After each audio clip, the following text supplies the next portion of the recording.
¿Qué pasaría si la inocente amistad de dos niños revelara secretos oscuros que sus familias llevan años escondiendo? ¿Qué pasaría si el mayor secreto de tu familia estuviera en manos de tu peor enemigo? El barrio de Salamanca en Madrid respiraba un aire de lujo y tradición. Entre sus calles adoquinadas y fachadas señoriales, la familia Rovira era reconocida como una de las más respetadas y poderosas. Nadie sospechaba que tras esas paredes impecables se ocultaba una verdad capaz de desmoronar todo lo que habían construido. Elisa Rovira, la hija mayor, creció rodeada de privilegios, pero también de reglas estrictas y silencios incómodos. Su padre, don Ernesto, era un empresario influyente, un hombre acostumbrado a controlar cada aspecto de su entorno, mientras que su madre, Isabel, mantenía la fachada perfecta de la esposa devota. A primera vista, eran el reflejo de una familia ejemplar. Sin embargo, Elisa siempre percibió una tensión invisible, como un secreto que flotaba en el aire y que nadie se atrevía a nombrar. La rutina cambió radicalmente el día en que un extraño apareció en su vida, Gabriel Martín, un joven periodista con una reputación peligrosa por destapar escándalos de la élite madrileña. Gabriel se presentó en la cafetería donde Elisa solía refugiarse después de las clases de piano. Su mirada penetrante y la carpeta que llevaba bajo el brazo despertaron de inmediato la inquietud de la joven. «Tú no me conoces», dijo Gabriel con voz baja, dejando la carpeta sobre la mesa, «pero yo sí conozco a tu familia». Elisa lo miró desconcertada. «¿Qué quieres decir?». Gabriel suspiró, abriendo la carpeta. Fotografías en blanco y negro, recortes de periódicos antiguos y documentos oficiales se desplegaron frente a ella. Cada imagen parecía contener un pedazo de verdad que jamás había imaginado. «Elisa, tu familia guarda un secreto que, si saliera a la luz, podría cambiarlo todo», añadió él con firmeza. «Y alguien está dispuesto a usarlo contra vosotros». El corazón de Elisa comenzó a latir con fuerza. Recordó las noches en que su madre lloraba a escondidas, las discusiones a media voz entre su padre y un hombre desconocido que venía a la casa, y sobre todo, el inexplicable temor que sentía cada vez que hacía preguntas sobre su abuelo, del cual apenas había retratos. «¿Por qué me lo cuentas a mí?», preguntó con un hilo de voz. Gabriel se inclinó hacia ella, con una expresión entre compasión y urgencia. «Porque tú eres la única que puede detener lo que viene. Si no haces nada, alguien más lo usará para destruir a tu familia, y cuando eso ocurra, será demasiado tarde». Las palabras quedaron suspendidas en el aire, mientras el ruido de la cafetería parecía desvanecerse. Elisa sintió como una mezcla de miedo y curiosidad la envolvía. Al llegar a casa esa noche, la mansión Rovira parecía más fría que nunca.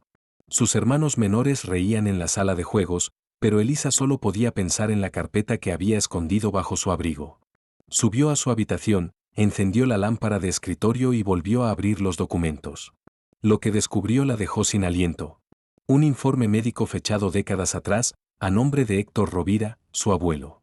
Allí constaba un diagnóstico oscuro, seguido de anotaciones que hablaban de tratamientos experimentales y un repentino traslado a una clínica desconocida. Junto a los papeles, una carta firmada con iniciales misteriosas, GM. Las piezas del rompecabezas no encajaban, pero algo en su interior le gritaba que su familia había mentido durante años. Mientras intentaba asimilar todo aquello, escuchó un golpe en la puerta. Su madre entró suavemente, con la mirada cansada. «¿Estás bien, hija?», preguntó Isabel, con una ternura que contrastaba con la frialdad habitual de la casa. Elisa dudó un instante, pero no se atrevió a mostrar los papeles. Solo sonrió débilmente y asintió. Sin embargo, cuando su madre salió, no pudo evitar preguntarse, ¿sería ella también parte de ese secreto? Esa noche, Elisa apenas durmió. La carpeta descansaba sobre su mesilla, como una bomba a punto de estallar. Y en su mente resonaba una pregunta imposible de ignorar. ¿Estaba preparada para descubrir la verdad, aunque eso significara destruir a la familia que tanto amaba? La mañana siguiente, la mansión Rovira amaneció bañada por una luz dorada, pero para Elisa nada parecía brillar igual. El eco de las palabras de Gabriel seguía golpeando su mente. A cada paso que daba por los pasillos, cada retrato antiguo en las paredes parecía observarla con una advertencia silenciosa. Decidió ocultar la carpeta en un compartimento secreto de su armario, lejos de miradas indiscretas. Pero su inquietud era tan evidente que su hermano menor, Adrián, la miró con suspicacia durante el desayuno. «¿Por qué no has probado bocado?», preguntó mientras untaba mantequilla en su tostada. Elisa improvisó una sonrisa. Estoy cansada, nada más. Su padre, don Ernesto, entró en el comedor en ese momento. Con su habitual porte autoritario, saludó a todos y se sentó al extremo de la mesa. Pero a Elisa le pareció distinto, estaba más serio de lo normal, como si hubiera pasado la noche sin dormir. Hoy recibiré a un visitante importante, anunció mientras desplegaba el periódico. Quiero que nadie moleste durante la reunión. Elisa se tensó. Recordó las discusiones apagadas que alguna vez escuchó a través de las puertas cerradas. Y sin saber por qué, pensó inmediatamente en los documentos de su abuelo, Héctor Rovira, y en esas iniciales misteriosas, GM. Horas después, mientras los hermanos jugaban en el jardín, Elisa caminó sigilosamente hacia el despacho de su padre. La puerta estaba entreabierta y desde allí pudo escuchar voces. Una grave, la de Ernesto, y otra desconocida, más áspera. No podemos seguir escondiéndolo, Ernesto, dijo la voz extraña. Tarde o temprano alguien más lo descubrirá. Ese secreto murió con Héctor, replicó su padre con firmeza. Y debe seguir así, ¿me entiendes? Elisa contuvo el aliento. Estaba a punto de retroceder cuando escuchó pasos acercándose. Se escondió tras un gran jarrón de porcelana justo antes de que la puerta se abriera. Un hombre alto, de cabello canoso y mirada severa salió primero. Su padre lo acompañaba, con el ceño fruncido. Elisa logró ver el maletín que el desconocido llevaba en la mano. Grabadas en el cuero, dos iniciales brillaban bajo la luz del pasillo, GM. Su corazón se detuvo. ¿Sería posible que ese hombre estuviera relacionado con la carta que había encontrado? Esa noche, incapaz de soportar más dudas, Elisa decidió contactar de nuevo con Gabriel. Lo buscó en la misma cafetería. Él ya la esperaba, como si supiera que regresaría. ¿Has visto algo, verdad? Preguntó sin rodeos. Elisa asintió. Un hombre, llevaba las mismas iniciales que encontré en los papeles. ¿Quién es? Gabriel apretó los labios y respondió en voz baja. Gonzalo Martín. Mi tío. Fue médico en la clínica donde tu abuelo pasó sus últimos días. Y créeme, Elisa, lo que sabe podría derrumbar el apellido Rovira para siempre. Las palabras la golpearon como un trueno. ¿Por qué me cuentas esto? ¿Qué esperas de mí? Gabriel la miró con intensidad. Porque tú mereces saber la verdad. Y porque no confío en nadie más dentro de tu familia. Pero ten cuidado, hay fuerzas moviéndose en las sombras. Si tu padre descubriera que hablas conmigo, podrías estar en peligro. Elisa sintió un escalofrío recorrerle la espalda. Por primera vez, la vida que siempre había considerado segura se le revelaba como una jaula llena de secretos y traiciones. Cuando regresó a la mansión, encontró a su madre en el balcón, observando la luna. Había lágrimas en sus ojos. Mamá, susurró Elisa, temblando. ¿Qué pasó con el abuelo Héctor? Isabel giró lentamente el rostro. Durante unos segundos, guardó silencio, como si decidiera si hablar o callar para siempre. Finalmente, con voz rota, respondió. Hay verdades que pueden destruirnos, hija. A veces, callar es la única forma de sobrevivir. Elisa se quedó helada. Comprendió que el secreto no solo existía, sino que su madre lo conocía, y lo había guardado toda la vida. Esa noche, al cerrar los ojos, supo que ya no había marcha atrás. Lo que estaba a punto de descubrir no solo pondría a prueba su lealtad a la familia Rovira, sino también su propio destino. El día siguiente amaneció con un silencio extraño en la mansión. Elisa tenía la sensación de caminar sobre cristales, cualquier paso en falso haría ruido. Había decidido que no podía seguir adivinando, necesitaba pruebas. Llamó a Gabriel y, con voz apenas audible, le pidió lo que nunca antes había pedido a un extraño, confianza. Quiero hablar con tu tío, dijo. Si Gonzalo Martín sabe algo de mi abuelo, lo sabré por él, no por susurros. Quedaron en un bar de carretera, lejos de las miradas de la ciudad. Gonzalo llegó con el mismo maletín de cuero y los hombros cansados. A corta distancia, parecía llevar décadas de secretos en los ojos. No soy enemigo de nadie, fue lo primero que dijo. Pero la verdad, si no se dice, se pudre. Abrió el maletín. De dentro sacó un sobre amarillento, un cassette de dictáfono y varias copias de informes clínicos. Elisa los miró como quien mira su propio destino. Tu abuelo Héctor no desapareció en una clínica por una simple demencia, empezó Gonzalo. Lo ingresaron discretamente tras un episodio que jamás salió a la luz. En los 90, la empresa Rovira tuvo un siniestro en una obra. Un guardián nocturno murió en circunstancias nunca aclaradas. Hubo manipulación de pruebas. Indemnizaciones encubiertas. Silencio comprado. Elisa sintió que el aire se volvía grueso. ¿Y qué tiene que ver mi familia? Gonzalo sostuvo su mirada. Todo. El parte original hablaba de fallas de seguridad y de órdenes de acelerar trabajos que no debían ejecutarse. Aquella noche, según el propio Héctor, hubo prisa, hubo presión. Y hubo una decisión: taparlo. Gabriel intervino, suave, como si temiera lastimarla. El guardián se apellidaba Martín. Mi padre, Julián. El golpe fue seco, silencioso. Elisa apretó el borde de la mesa hasta que los nudillos se le pusieron blancos. No lo sabías, murmuró Gonzalo. Lo veo en tu cara. Mira esto. Puso el casete en una pequeña grabadora. Una voz grave, quebrada, llenó el bar vacío. No fue un accidente, yo firmé. Debí parar todo, pero me dijeron que la obra no podía esperar. A la hija no le digáis nada. Que piensen que fue la noche, la lluvia. No fue la lluvia. Fui yo. ¿Quién habla? Preguntó Elisa con un hilo de voz. Héctor Rovira, respondió Gonzalo. Tu abuelo. Grabó esto en una de sus noches de lucidez. Me pidió guardarlo cuando yo trabajaba en la clínica. Dijo que algún día alguien tendría que oírlo. Elisa parpadeó con esfuerzo, como si el mundo estuviera fuera de foco. Las piezas encajaban con un chasquido cruel, los susurros de su madre, las visitas de hombres desconocidos a puerta cerrada, la obsesión de su padre por controlar cada conversación. ¿Qué esperáis de mí? Preguntó al fin. Nada que no quieras dar, dijo Gabriel. Pero si esto sale a la luz sin contexto, te arrastrará con ellos. Si lo afrontas tú, puedes cambiar la historia de tu familia. Y quizá, la mía. Elisa guardó el cassette como quien guarda un corazón recién hallado. Esa noche volvió a la mansión con las pupilas agrandadas por la certeza. Buscó a su madre en el salón. Isabel estaba frente a la chimenea apagada, como si esperara una sentencia. Mamá, dijo Elisa, sosteniendo el objeto pequeño en alto. ¿Sabías esto? Isabel no miró el cassette, miró a su hija. Y la expresión le bastó para entender la respuesta.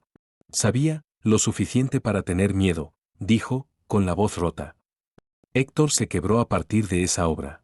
Tu padre juró protegernos de la vergüenza, de los tribunales, de la prensa, y nos condenó a este silencio. Yo, callé por vosotros. No supe hacerlo mejor. Elisa sintió un amago de ternura y rabia mezcladas. Callar no nos protegió, mamá. Nos convirtió en cómplices. No dormían aún cuando don Ernesto entró en la biblioteca.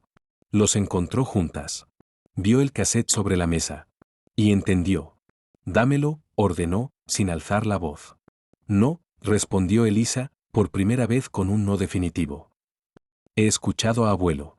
Y quiero escuchar de ti la parte que falta. Ernesto cerró los ojos un instante. Cuando habló, lo hizo como un hombre que envejecía con cada frase. Tu abuelo se equivocó. Yo, protegí el apellido. Protección. Eso creí. No hubo juicio, no hubo titulares, no hubo cárcel. Creí que os salvaba. ¿Y a quién condenaste? Disparó Elisa. El silencio fue la única respuesta. Al día siguiente, Elisa no fue a clase, no recogió flores, no contestó mensajes. Condujo hasta una nave gris en las afueras, la antigua clínica San Mauro. El portón tenía óxido y memoria. Gabriel la esperaba. Entraron por un lateral, con la llave que Gonzalo aún conservaba por si algún día.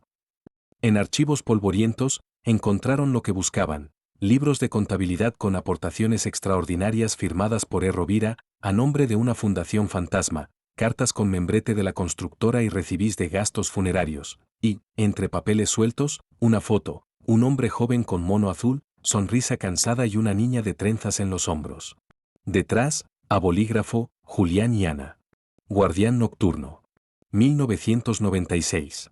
La hija, susurró Elisa. La hija del guardián. Gabriel tragó saliva. Mi tía Ana. Se fue del barrio después de aquello. Nunca más supimos. El latido de la clínica eran tuberías viejas. De pronto, pasos. Dos sombras al fondo del pasillo. Elisa cerró la carpeta y metió la foto en el abrigo. Una voz conocida, controlada, alcanzó la penumbra. Sabía que vendrías aquí, dijo su padre. No sabes en qué te estás metiendo. Don Ernesto avanzó con un hombre de seguridad. Pero no vino a gritar, vino a negociar. Escúchame, te vas a casa. Me das ese material. Yo me encargo del resto. Nadie sabrá nada. Elisa apretó el casete en el bolsillo, como un amuleto. Ya lo saben, papá. Yo lo sé. Y no pienso vivir con tu versión de la verdad. No otra vez. Ernesto alzó la mano, cansado. ¿Qué quieres? ¿Destruirnos? ¿Ver mi nombre en barro? ¿Hundir a tus hermanos? ¿Eso te dará paz? Gabriel dio un paso, pero Elisa lo contuvo con un gesto. Miró a su padre sin parpadear. Quiero decir el nombre de quien murió. Quiero pedir perdón a quienes callamos. Quiero que el apellido que tanto protege signifique algo que pueda mirar sin vergüenza. Los ojos de Ernesto se enturbiaron. Por primera vez, pareció pequeño dentro de su traje. No entiendes este mundo, murmuró. La verdad sin poder solo fabrica huérfanos. Y el poder sin verdad solo fabrica fantasmas, replicó ella. La tensión se podía tocar. El guardia dio un paso. Gabriel cruzó la mirada con él. Un segundo largo. Luego, sin aviso, del extremo del pasillo surgió una tercera figura, Isabel. Había seguido a su hija. Tenía en la mano un sobre, tembloroso. Si alguien debe decidir, seré yo, dijo. Ya destruimos demasiado escondiendo. No pienso esconder a mi hija. Abrió el sobre y dejó caer en la mesa lo último que Elisa esperaba, una carta sin abrir dirigida a la familia Martín. El matasellos era antiguo. Nunca enviada. La escribí hace años, confesó Isabel. La dejé en un cajón. Era más fácil no mirar. Hoy la traigo porque no pienso volver a mirar al suelo. Nadie habló. El eco de la clínica sostuvo el momento como una campana. Si vas a dar el paso, dijo Ernesto, casi en un suspiro, no habrá vuelta atrás. Elisa sostuvo la foto de Julián y Ana y el casete de su abuelo. Se sintió, por primera vez, no hija de un apellido, sino heredera de un acto. Entonces avancemos, dijo. Pero con todos los nombres sobre la mesa. Detrás de ellos, una puerta de archivo chirrió, empujada por una corriente. Del interior, como si la clínica misma quisiera hablar, cayó un cuaderno espiralado al suelo. En la portada, con tinta corrida, se leía, Guardia, turnos y sucesos. La primera página dejaba un rastro de letras deslavadas, pero aún legibles. Noche de lluvia. Me llamo Julián Martín. Si me pasa algo, que mi hija Ana sepa que hice lo correcto. Elisa salió de la clínica con el corazón latiendo como un tambor. En sus manos llevaba papeles, una fotografía y un cassette, pero lo que más pesaba era otra cosa, el silencio roto. Por primera vez, entendía que el pasado no podía cambiarse, pero sí podía nombrarse. Ese nombre, Julián Martín, ya no sería un susurro perdido, sino una voz recuperada. Gabriel caminaba a su lado, sin necesidad de palabras. Entre ellos había nacido algo más que complicidad, había nacido un pacto.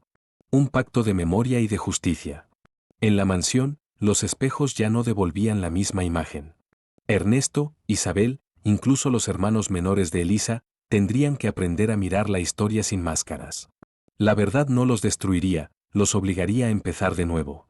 Y mientras Elisa guardaba la carta nunca enviada, comprendió que su vida no estaría definida por lo que ocultaron, sino por lo que decidió revelar. La herencia más grande no era el apellido, ni las propiedades, ni las apariencias, era la capacidad de decir la verdad, aunque duela. Porque, al final, solo cuando la verdad respira, el futuro puede ser vivido en paz.